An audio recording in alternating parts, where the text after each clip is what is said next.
Hello, good morning to all. Welcome to home education. आज हम पढ़ने वाले हैं सोशियोलॉजी के जो फर्स्ट पेपर थे उसकी 5 यूनिट।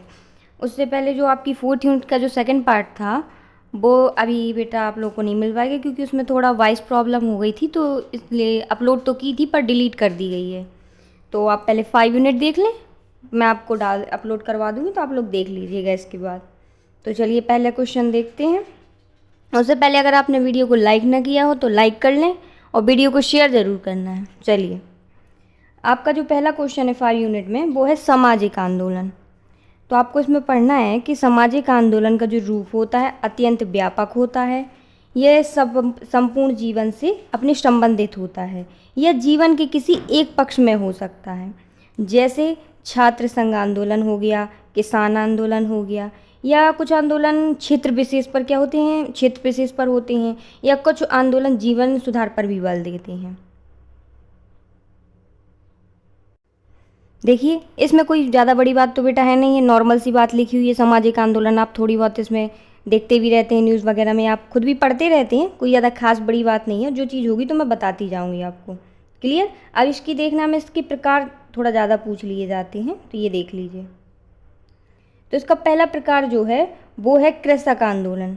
फिर है आपका पिछड़े वर्गों का आंदोलन, जनजातीय आंदोलन, धार्मिक, महिला, श्रमिक, काल्पनिक, सुधार, क्रांतिकारी। और भी आपको याद आते जाएं तो वो भी आप लिख सकते हैं, क्योंकि कई प्रकार के आंदोलन हो सकते हैं।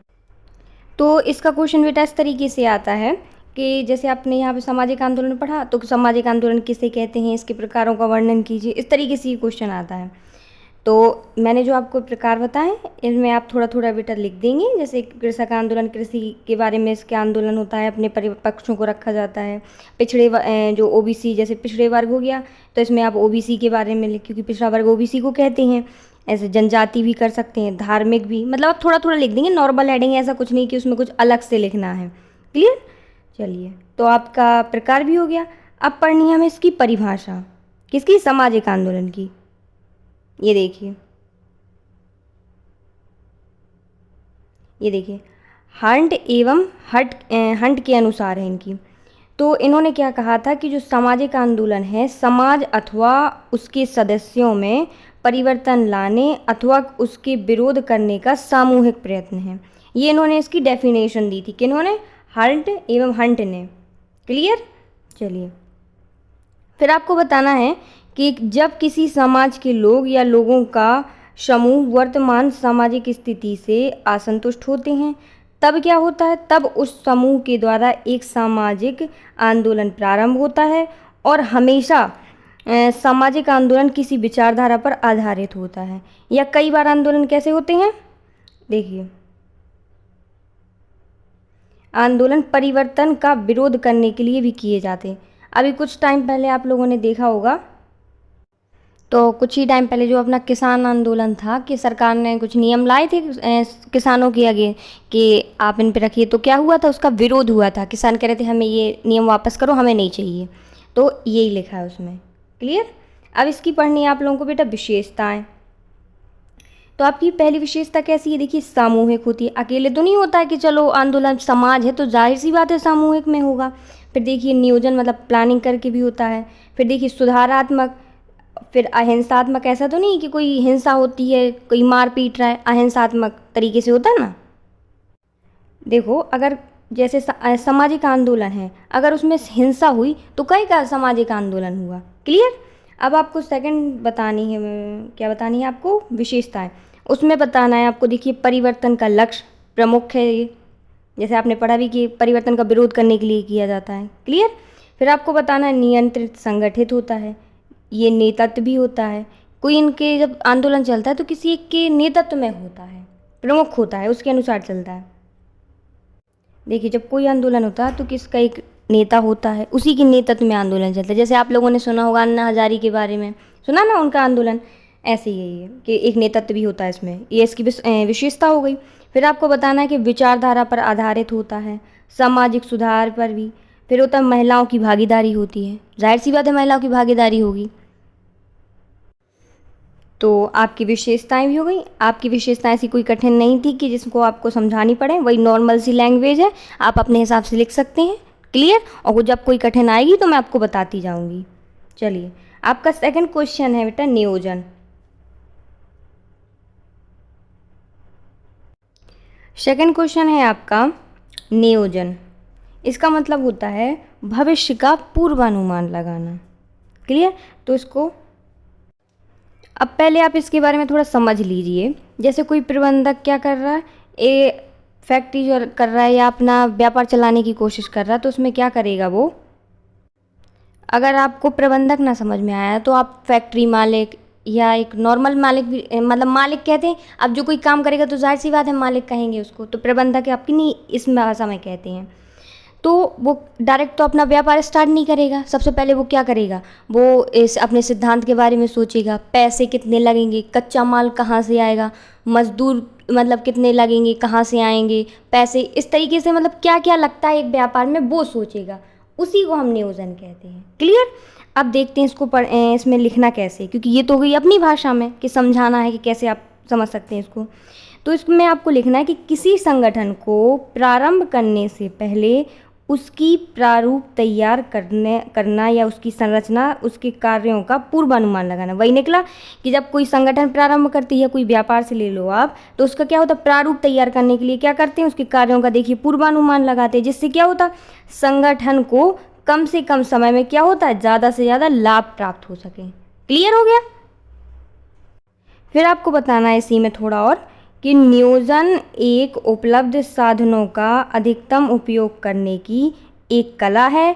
किसी संगठन का भविष्य उतना अच्छा होगा जितनी कि उसकी क्या होगी, नियोजित योजनाएं बनाई जाएगी। जो कोई जितनी अच्छी प्लानिंग कर लेगा, जितने अच्छा दिमाग लगा लेगा कि हाँ मैं इतने रुपए चाहिए थे, इतने मजदूर चाहिए होगी, तो उसको उतना अच्छा फ़ायदा होगा। अब जैसे समझ लो उसने सोचा था कि 10 मजदूर लगेंगे, पता चला 20 लग गए, तो कहीं की प्लानिंग अच्छी, इस तरीके से। तो जो कोई जितना अच्छा नियोजन करेगा उसकी योजनाएं उतनी अच्छी बनेंगी। क्लियर? चलिए, अब इसकी पढ़नी है हमें विशेषताएं। ये क्या होता है बेटा, लघु के रूप में क्वेश्चन आता है, या तो इसकी डायरेक्ट वो ये पूछ लेगा विशेषताएं लिखिए, तो आप विशेषताएं ना लिख के थोड़ी इसकी परिभाषा लिखेंगे, फिर विशेषताएं लिख देना। क्लियर? चलिए,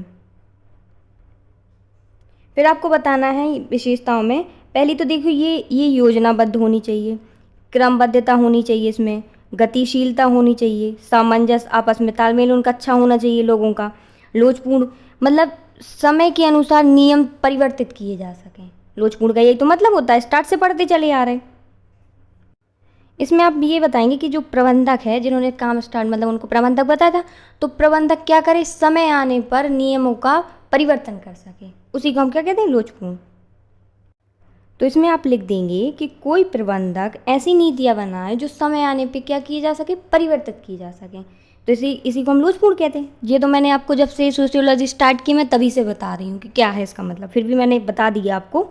फिर आपको बताना है संसाधनों का, देखिए पूर्वानुमान कि माल कहाँ से आएगा, माल कहाँ जाए, मतलब इस तरीके का। लक्ष्य, अपने लक्ष्य का उद्देश्य की पूर्ति करना उन्हें। बौद्धिक एवं मानसिक प्रक्रिया है, देखिए ये।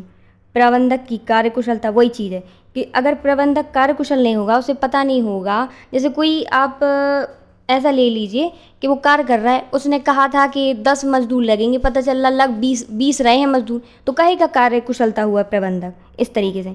तो कैसा होना चाहिए, प्रबंधक अपना कार्य कुशलता वाला होना चाहिए। क्लियर? तो आपका नियोजन क्वेश्चन कंप्लीट होता है। अब चलते हैं नेक्स्ट क्वेश्चन की तरफ। नेक्स्ट क्वेश्चन जो है आपका वो है नगरीकरण। तो नगरीकरण में आपको उसकी विशेषताएं ज़्यादा पूछी जाती हैं, तो आपको वो पढ़नी है। चलिए, नगरीकरण में आपको देखना है किनके अनुसार, श्रीनिवास के अनुसार आपको देखनी है।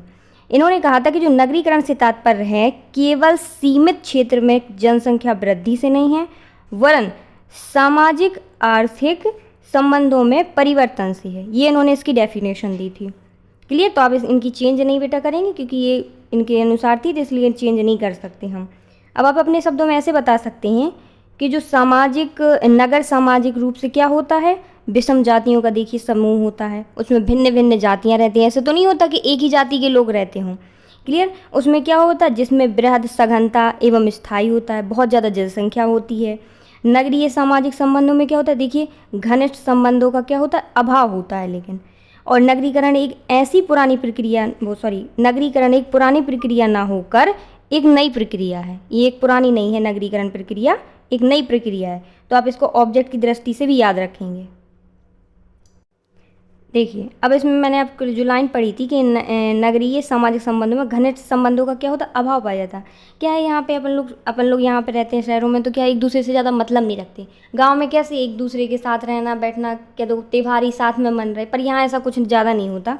और देखिए, अपने यहाँ नगरीकरण कब से होने लगा, कुछ ही टाइम पहले से। अब गाँव से आदमी पलायन कर रहे हैं शहरों की ओर, कुछ ही टाइम से, ज़्यादा पुरानी तो नहीं है।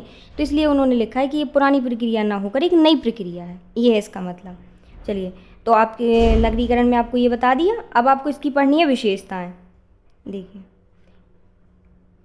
इसकी पहली विशेषता जो है बेटा, वो है सघनता। इसमें आपको थोड़ा लिख देना है कि कम क्षेत्रफल में ज़्यादा संख्या क्या होती है, जनसंख्या निवास करती है, उसको ये क्या होती है, नगरीकरण की प्रमुख विशेषता होती है। जिसमें क्या होता है, विभिन्न विचार वाले देखिए लोग रहते हैं। जब जनसंख्या ज़्यादा होगी, अधिक लोग रहेंगे, तो अधिक विचार वाले लोग होंगे। क्लियर। अब हम लोग पढ़ते हैं सेकंड।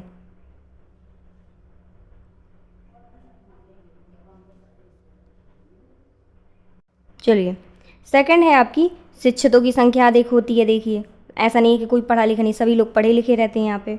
फिर है महानगरों की उत्पत्ति भी देखिए होती है। अब देखिए, औद्योगिकीकरण को बढ़ावा मिलता है। फिर आपको बताना है प्रगतिशील तथा महत्वाकांक्षी होते हैं। आर्थिक क्षेत्र में क्या होती है, असमानता। देखिए, जब अपन लोग यहाँ रहते, कोई के पास देखो दो दो फोर व्हीलर रखी हैं, दो दो खंड के मकान बने, कोई बेचारा एक ही खंड में है, बाइक तक नहीं है। इस तरीके से असमानताएं पाई जाती हैं। झोपड़पट्टी भी देखिए कि बगल में उसके घर बना है 2-3 खंड का, बगल में देखो झोपड़पट्टी डली रहती है। लेकिन गांव में क्या होता है, लगभग सेम समानता होती है। ऐसा नहीं कि कोई 4 खंड का है, कोई बेचारा उसके मतलब झोपड़ी डाल के रह रहा। समथिंग एवरेजन होता है। देखिए, वो लगभग क्या होते हैं, किसान ही होते हैं। जो किसान जितना एक कमाएगा वही दूसरा, तो इस तरीके से उनमें क्या होती है बेटा, समानताएं पाई जाती हैं। ठीक है। तो उसमें यहाँ पे क्या होती है, आर्थिक समानता, आर्थिक क्षेत्र में क्या हो जाएगी, इनकी असमानता हो जाएगी। अब नेक्स्ट देखते हैं और कौन कौन सी हैं आपकी। फिर देखिए, व्यवसाय में देखिए वृद्धि होती है। इसमें क्या होता है, देखिए संयुक्त परिवारों का विघटन होता है कि गांव से आ जाते हैं तो क्या होता है, जो बड़े परिवार होते हैं जैसे कोई अलग अलग रहने लगे, तो संयुक्त परिवार का देखिए विघटन हो गया। अब ये देखिए महिला की स्थिति। फिर आपको बताना है रूढ़िवादी धर्म का ह्रास होता है, राजनैतिक जागरूकता बढ़ती है। फिर आपको बताना है सामाजिक सांस्कृतिक। फिर आपको बताना है धनी एवं संपन्न होने की भावना। आवागमन के साधनों का देखिए विकास होता है। फिर आपको बताना है मनोरंजन के केंद्र। फिर बताना है आपको कि जो आधुनिक कृषि की भूमिका, इसमें आपको लिखना है। देखिए, आप इसको ऐसे समझ लें कि देखिए नगरीकरण हुआ, नगरीकरण से औद्योगिकीकरण को बढ़ावा मिला, औद्योगिकीकरण से तकनीकों को भी सहायता मिली। इससे क्या होता है, देखिए पहले जैसे तकनीकों को सहायता मिला, जिससे हम लोग नई नई खाद का प्रयोग करते हैं, अपने खेतों में करते हैं। पहले क्या होता था कि अगर जिस खेत से अपन लोग 100 kg यानी एक बोरा, जैसे कहते हैं गांव में या अपन लैंग्वेज में बोलते हैं कि हम लोग को एक बोरा गेहूँ चावल कुछ भी प्राप्त होता था, अब उसी से क्या होता है, खादों का प्रयोग करके 2 बोरा या 200 kg तक हम लोग को प्राप्त होता है। तो इसमें ये है आपकी आधुनिक कृषि। क्लियर। चलिए, देखिए अब आपको हमने ये क्या बता दिया है, ये हो गई आपकी नगरीकरण की विशेषताएं। अब आपका नेक्स्ट क्वेश्चन चलना है औद्योगिकीकरण। नहीं, पहले आधुनिकीकरण पढ़े लेते हैं, फिर पढ़ेंगे औद्योगिकीकरण। आधुनिकीकरण में पढ़ना है आपको किसके अनुसार, इनकी पहले डेफिनेशन पढ़ना है आपको श्यामचरण दुबे जी के अनुसार। इन्होंने कहा था कि आधुनिकीकरण एक ऐसी प्रक्रिया है जिसके द्वारा हम क्या, पहले से चली आ रही व्यवस्था को तकनीक के माध्यम से उसमें परिवर्तन लाया जा सके। क्लियर। मतलब पुरानी जो हम तकनीक यूज़ कर रहे थे या पद्धति यूज़ कर रहे थे, उसमें हम परिवर्तन कर सकें, उसी को हम क्या कहते हैं, आधुनिकीकरण कहते हैं। क्लियर। अब आपको इसमें थोड़ा और लिखना है कि जो आधुनिकीकरण है समाज में बदलाव का एक तरीका है। इस तकनीक के बल पर विकास पर क्या दिया जाता है, बल दिया जाता है। क्लियर। अब आप इसमें थोड़ा सा और लिख देंगे, आधुनिकीकरण वह प्रक्रिया है जिसमें वैज्ञानिक सिद्धांतों का प्रयोग करते हुए, प्राकृतिक संसाधनों का प्रयोग करते हुए ज़्यादा से ज़्यादा लाभ अर्जित किया जा सके। क्लियर।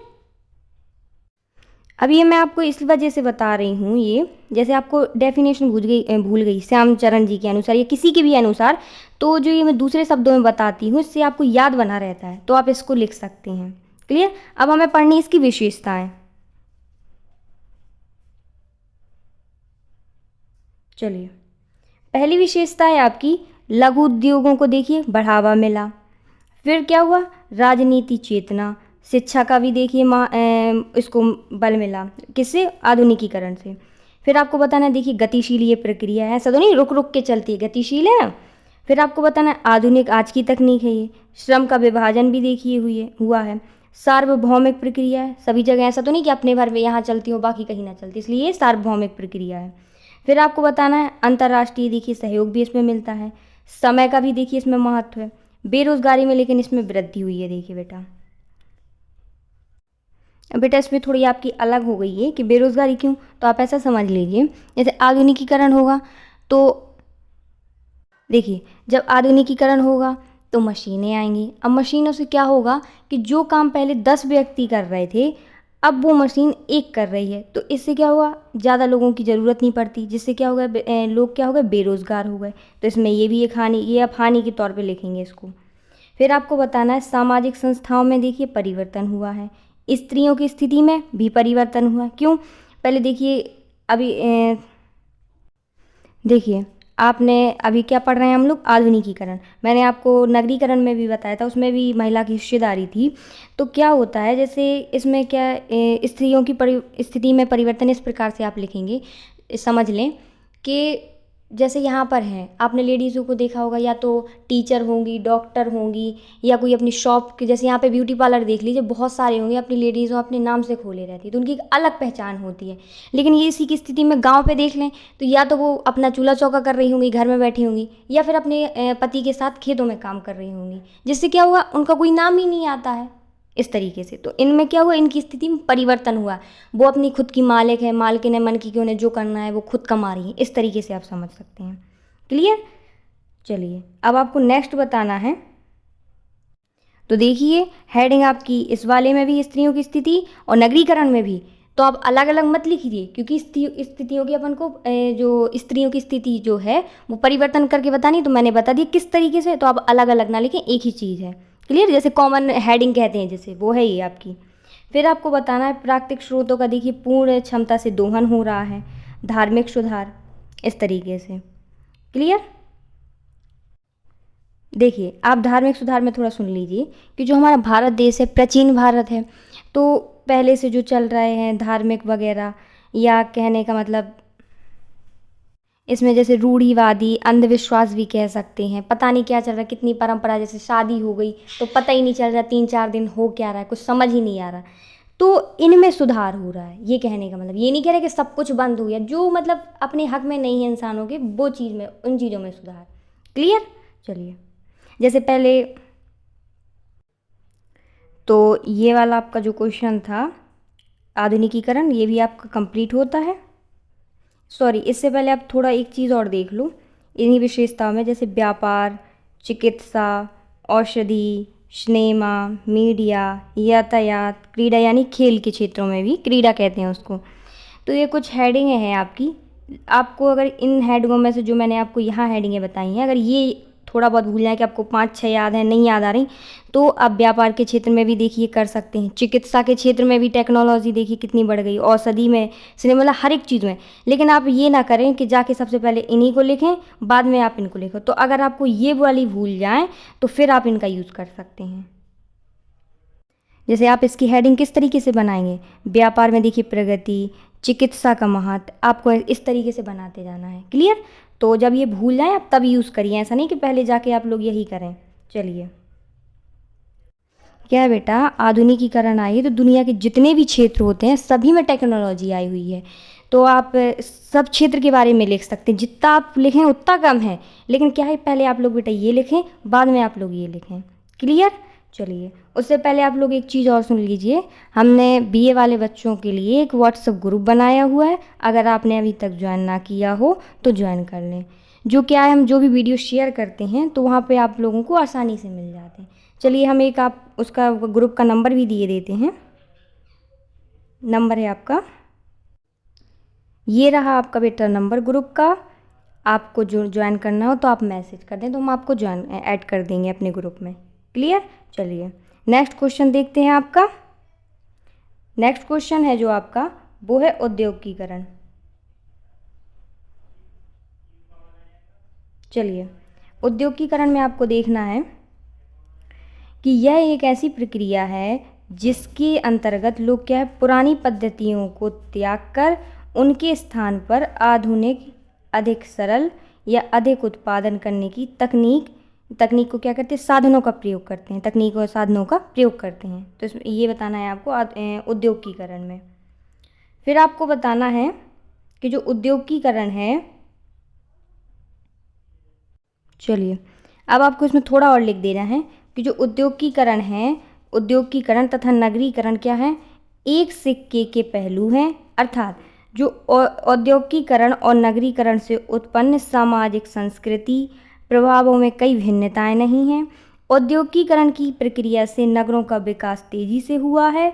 जिस स्थान पर औद्योगिकीकरण होता है वहाँ लोग रोजगार के लिए आने लगते हैं और जनसंख्या में क्या होने लगती है, बढ़ोतरी होने लगती है। देखो बेटा, इसमें आप लोग ऐसा समझ सकते हैं कि देखिए, जहाँ नगर हैं वहाँ पर क्या उद्योग पहुँच जाते हैं कि यहाँ पे हमें मज़दूर मिल जाएंगे, सामान मिल जाएगा, सब चीज़ की व्यवस्था है। वैसे ही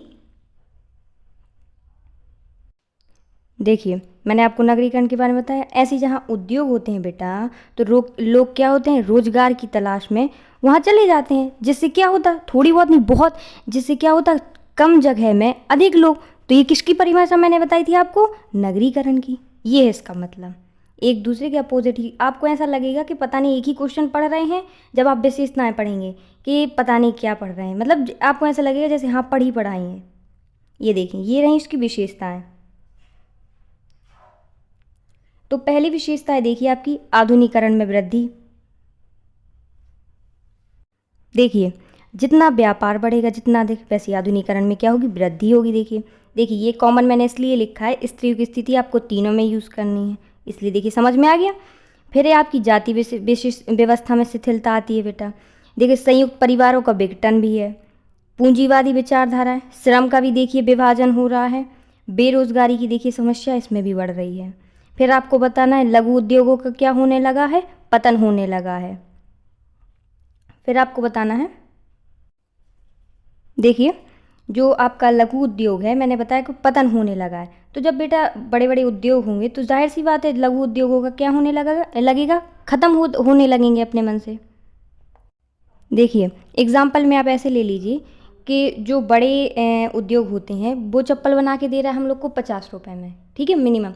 वही अगर चप्पल अपन लोग लघु उद्योग से जाएंगे तो या तो वो अपन को 60 तक की या 65 इतनी तक की देगा, तो उनकी अपन लोग सस्ती चीज़ लेंगे या महंगी। तो इस वजह से क्या होता है, लघु उद्योगों का क्या होने लगता है, पतन होने लगता है। देखिए बेटा, आप लोगों ने भी सुना होगा या आप लोगों ने भी खरीदारी जब की होगी कि लोग कहते नहीं बड़ी दुकान से लो तो सस्ता पड़ जाएगा, जिसे कहते थोक में सामान लो। तो थोक कहाँ अपन लोगों को मिलेगा, उद्योगों में, जहाँ बड़ा उद्योग है। ऐसा तो नहीं होगा कि लघु उद्योगों में कहीं चले जाओ आप थोक लेने चले, वो तो नॉर्मल ही देगा ना। इस वजह से ये इसका मतलब कि लघु उद्योगों का पतन होने लगा है। फिर आपको बताना है जीवन स्तर में देखिए बदलाव आने लगा है। अब प्रदूषण ऐसा होता है, देखिए बेटा जहाँ उद्योगिकीकरण है वहाँ प्रदूषण तो बेटा जाहिर सी बात है, अगर आपको कोई हेडिंग याद ना रहे तो आप प्रदूषण पे जितने प्रकार के प्रदूषण होते हैं आप लिखाएंगे, आपका उतना ही में बड़ा हो जाएगा क्वेश्चन। ऐसा नहीं करना कि आप केवल प्रदूषण ही लिख के आएंगे, मैम ने कहा था नहीं प्रदूषण लिख देंगे तो हमारा हो जाएगा। मैं एक बात की बात कर रही हूँ, क्लियर। फिर आपको बताना है बेटा 2-3 हेडिंग आपकी और हैं। गतिशीलता होती है ये प्रक्रिया, ऐसे तो नहीं कि रुक रुक के चलती है। फिर आपको बताना लोचपूड़ की नीति, देखिए इसमें भी आ गई। फिर है आपका प्राकृतिक स्रोतों का देखिए दोहन आ गया। फिर इसमें नगरीकरण का बदलाव, देखिए मैंने इसमें ऐसा कुछ टिक लगाया हुआ है। देखिए इस चिन्ह का आप ये समझ लें कि जो नगरीकरण का बदलाव होगा औद्योगिकीकरण, और जो औद्योगिकीकरण जब आप लिखेंगे तो उसमें नगरीकरण लिखेंगे। मैंने देखिए अभी एग्जाम्पल भी आप लोगों को बताया है, ये एक दूसरे के मतलब कह सकते हैं। तो जब मैंने आपको बेटा डेफिनेशन बताई थी तभी मैंने बताया था ये दोनों एक दूसरे क्या होते हैं, एक ही सिक्के के पहलू, ये 2 पहलू होते हैं, क्लियर। तो चलिए ये आपका क्वेश्चन होता है कंप्लीट, और इसी के साथ होती है आपकी यूनिट कंप्लीट। बची आपकी 4th यूनिट, वो आपको बहुत जल्दी प्रोवाइड करा दूंगी मैं, और हो सकता है मैं आपको ऑब्जेक्ट भी डाल दूंगी तो आप वो भी देख लीजिएगा। और वीडियो को शेयर ज़रूर करिए, और वीडियो को लाइक ना किया हो तो लाइक कर लें। वीडियो देखने के लिए थैंक यू।